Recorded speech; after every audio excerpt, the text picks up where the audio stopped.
Our discussion today will be about ISO IEC 27001 2013. The technical name for this standard is Information Technology Security Techniques Information Security Management System Requirements. ISO as a standard started, ISO 27001 standard started in 2005. Major update was in 2013, and there's another update that happened in 2015, and the latest review and confirmation was in 2019. ISO International Standard Organization or International International Organization for Standardization. It is an independent non-government body. It is the world largest standard organization. IEC is International Electrotechnical Commission. Both these organizations combine their efforts to publish the ISO 27001 in a subcommittee. The 27000 family is a very popular family in the standards. It includes hundreds of controls and mechanisms. In practical, if you want to go, your organization want to go and get certified for the ISO 27001, I've done it twice. The recommendation is it will take 6 months, or it took us a year and a little bit. So you have to put in mind it might take you about 18 months. It is a lengthy work. There's a lot of things involved that you have to do to get certified. During the certification, you get audited. There's an audit, stage 1 audit, which is a 1-day audit, and there's a stage 2 audit, which is about 2-3 days. When you get certified, it will be for 3 years. And the audit ranking, there's 5 of them. You can get major non-conformity, minor non-conformity, opportunity for improvement, noteworthy efforts, and observations. This is what you want, or this is what you aim to get in your audit. The ISO 27001 is made of 14 domains. These domains are made of 114 controls. In any cybersecurity program, in any standard regarding cybersecurity, it's all revolve about the CIA, about protecting your data, and this is what's all about here, is protecting your information, protecting your asset in your environment. And the best way to go and do it is to have everything in control, everything monitored, and everything in place. It's not something that you go get certified and put it on the shelf. It's something very live and evolving in your environment. There's third party, there's HR, there's a lot of things in place that need to be for this standard to work well in your organization. And you have to make the call as well. Is SOC 2 better for you to go and get certified, or is it ISO 27001? Which one works better for your environment and aid you to have a better cybersecurity environment? So the video will be about half an hour to explain all the controls very briefly, very short, but at the same time give you the information that you might need to understand basically what is that standard, and if that's something you want to have it in your organization. I hope you enjoy it. So to start with, the CIA triad, which is the cornerstone in cybersecurity for any cybersecurity program or standard. It goes around in simple and brief as is to protect data and asset in your environment. So confidentiality, integrity, and availability. What do we mean by confidentiality? It is to ensure that unauthorized individuals are not able to gain access to sensitive information. That is done by having an IAM, identity access management system in place, and encryption of data, which is the most important part. Integrity. It is to ensure that there are no unauthorized modifications to informations or systems, intentional or unintentional. Integrity controls such as hashing and integrity monitoring solutions can be in place to control that. Availability. To ensure that the information and systems are ready to meet the needs of legitimate users. Availability controls such as fault tolerance, clustering, and backup. What we mentioned now summarized the ISO 27001, and as I said, this is the cornerstone for every cybersecurity program. To be successful, should take in consideration the CIA triad. To start briefly with the ISO 27001 domains and controls, I will try to go as fast as possible, but trying to explain it as well in a proper way. We have, as I mentioned before, the 14 domains, and in these domains we have 114 controls. Now, for us to understand it visually, I just get it in three sections, where the first three are the organizational and HR. They are identical to the ISO 9001. And we have the middle section, which is the technical one, and the last four domains are the process. So starting with the first domain, which is the Annex A5 Information Security Policies, which have two controls. The policy for information security, review of policies for information security. And it is a straightforward domain, and controls is to make sure that your information security policies are reviewed in an interval, and they follow procedures to be assessed and reviewed always. You have the A6 Organization of Information Security with 7 controls, and that is in two sections. You have the internal organization and the mobile device and teleworking. And here you have the segregation of duty, you have the contact of authority, contact of special interest group, information security and project management. And this is the most important section, especially with the COVID now, which is the mobile device policy and teleworking, which is the policy for supporting security measures in is implemented to protect information access processed or stored at teleworking sites. So you can see everything is taken in consideration with this standard. This is one of the important ones in the A7, Annex A7 Human Resource Security with 6 controls. And I love the way they've done it in 3 sections: prior to employment, during employment, and termination and change of employment. Prior to employment, the screening, the background verification before employing your people. Terms and condition of the employment. During the employment, you have the information security awareness and education training.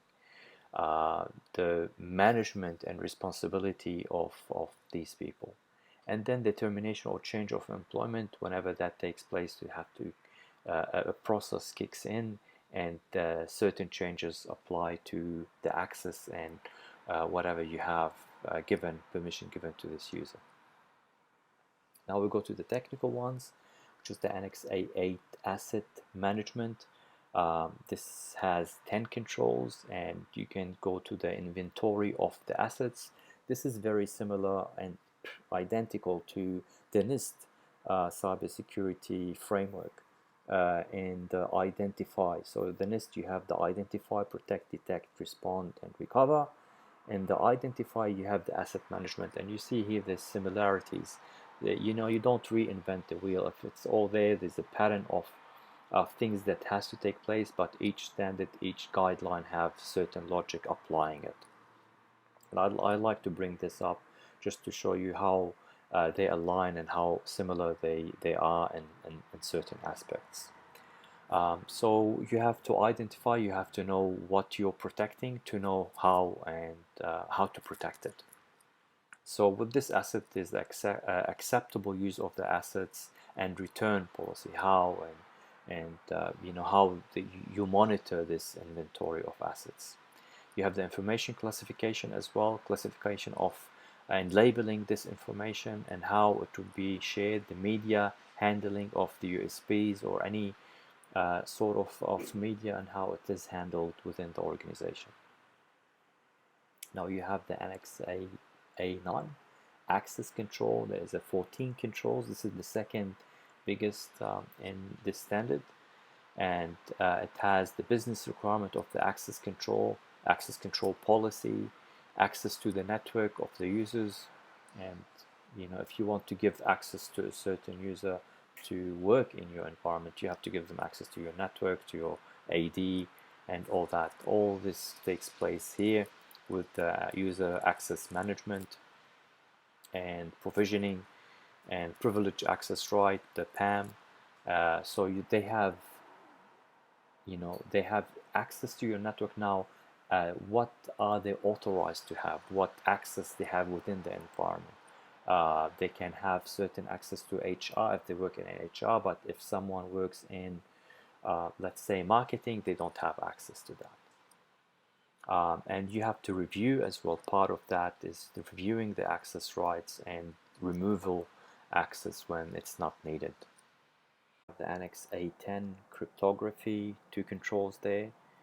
A policy on the use of cryptographic controls for protection of information is developed and implemented. A policy on the use, protection, and lifetime of cryptographic keys is developed, implemented through the whole life cycle.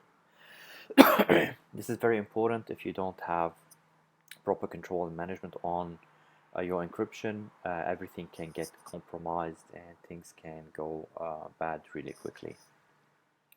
With the Annex A10 cryptography, as we spoke, now we have the Annex A11 physical and environmental security. This is the biggest control.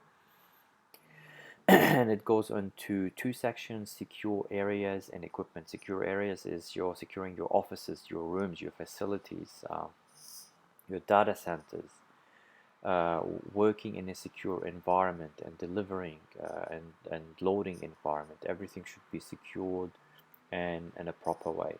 Equipment is the equipment protection and supporting utilities, equipment maintenance, removal of the assets, and even the cabling is part of that. It's a secure disposal of equipment, secure security of equipment and asset off premises as well. And here we have a very important section, which is the clear desk policy or the clear screen policy. This is becoming very popular within organizations where you go and you don't see anything on the desk. That is to manage, especially in banking or financial environment, is to you know, control how people use their phones or take notes. So this is a very important control to have. Now with the A12 operations security with 14 controls, you have the operation procedure and responsibility, protection from malware, backup, logging and monitoring, control of operational software, technical vulnerability management, information systems audit and consideration. So this is a big one. This is control how you detect, prevent and recover from malware, and how you have this in control and in place. And backup, if you have a backup system, how it is backing up, and not only the intervals of that backup, you should test as well the integrity of these backups and if they work when needed, because it's meaningless if you're having 100 backup and you haven't tested or checked if they will work when time need to do the backup recovery. Logging and monitoring, this is very important. It's always in every incident handling, the 61, every guidelines and standard, the monitoring and the secure of the monitoring and the logs of any environment is very crucial and important. Uh, and we have in this section as well the vulnerability management, which is uh, the information about technical vulnerabilities in your system used to obtain in a timely fashion the organization's exposure to such vulnerability, evaluated, and appropriate measure taken to address these weaknesses or vulnerability in your environment. So this is kind of the core of the SOC operation for this environment that takes place in this control. Now we have the Annex A13, communication security, and this goes with the network security management and information transfer. So this is the network control, security of the network services, and segregation in the network. You have the servers on a certain VLAN, you have the laptops, you have the mobile devices, everything is separated to have more control and more layer of security. Now with the information transfer, the agreement, this is the NDA, is the confidentiality and non-disclosure agreement takes place in this section and controlled in this section. And the agreement on the information transferred to who and how and why, and everything should be controlled and monitored, and this is a very important part of any proper governance in cybersecurity. Now we have the Annex A14, system acquisition, development and maintenance. There's 13 controls there, and it's all about system requirement of information security requirement of information systems, security and development and support processes, and the test data. So this is all about the application, protecting application and securing application services, and securing the development policy and system change control procedures, restriction on change to software packaging, secure system engineering principles, outsourcing development, system security testing, and system acceptance testing and baselining, and how they could or should be monitored there. This is an important part because in real life you'll be asked so much about supplier relationships, which is the Annex A15. This is now going back from the technical to the process part. With that, you have two sections in that: the information security in supplier relationship and supplier service delivery management. And it's all about the information security policy for supplier relationship, addressing security within supplier agreement, and information and communication technology in the supply chain, and managing changes to the supplier services. With the A16, Annex A16, information security incident management.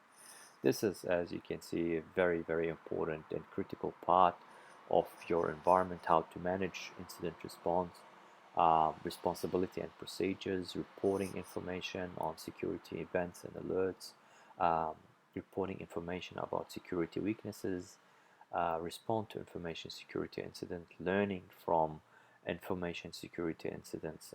This is as well very similar, or this is very similar to the NIST SP 861 lesson learned, which is knowledge gained from the analysis and resolving of information security incident is used to reduce the likelihood or impact of future incidents. So this is exactly what the NIST 61 is, the post-incident or lesson learned. And the collection of evidence as well takes place there. And now we have the Annex A17, information security aspects of business continuity management. This is all about the planning, information security continuity, implementation, and verifying. The organization should verify the established and implemented information security continuity controls at regular intervals in order to ensure that they are valid, effective during adverse situation.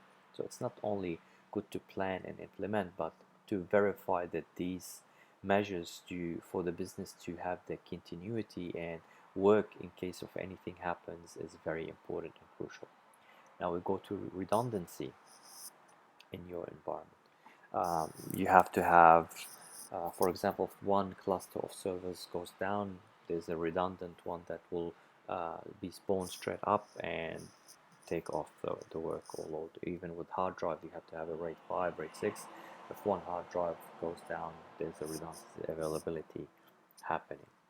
And last, in the Annex 18, compliance with the aid control. This is more into the legal part and contractual requirement of the organization.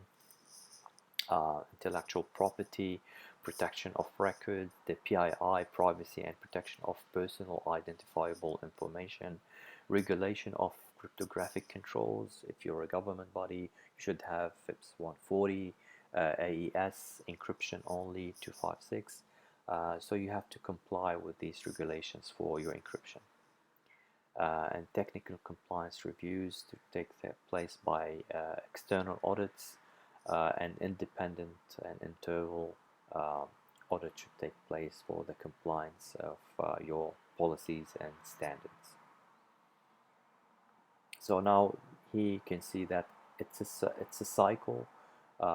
When implementing ISO 27001, you just don't have it on an Excel sheet and you forget about it. It is part of your business. There's third parties, internal and external, that should be included and are included in that cycle. Just before I end, as we finished with the controls, I just want to go back on the 27000 family standards. It's all about the cybersecurity part, and as we spoke about the guide, the 27002 code of practice and implementation guide for the ISO 27001. So this is a guide for the standard ISO standard 27001. So you cannot refer to it as independent. It's just you buy the documentation to help you implement the standard. 27004 guidelines for measuring information security. This determine the information security management system objective, and if they are achieved, this is really important. The 27005 is about the risk management, and the 27017 is about the cloud environment guidelines. Just before to end with the governance and risk compliance platforms, these are the two I've used, so I'm not getting any advertising for them or anything, just to give you an idea what sort of platform you can use. There's the RSA, Asha. It's not a cheap platform. You pay about like 70,000 Australian dollars or something like that to get the license for it. And there's another option, which is the open source community edition for aramba.org. Have a go at it, download it. It will be a virtual Linux that you can install and have a go, try to see if that is something you can use in your organization. You don't have to pay for it, and even the enterprise one is a cheap edition. So that's it for this section. Thank you for watching so far.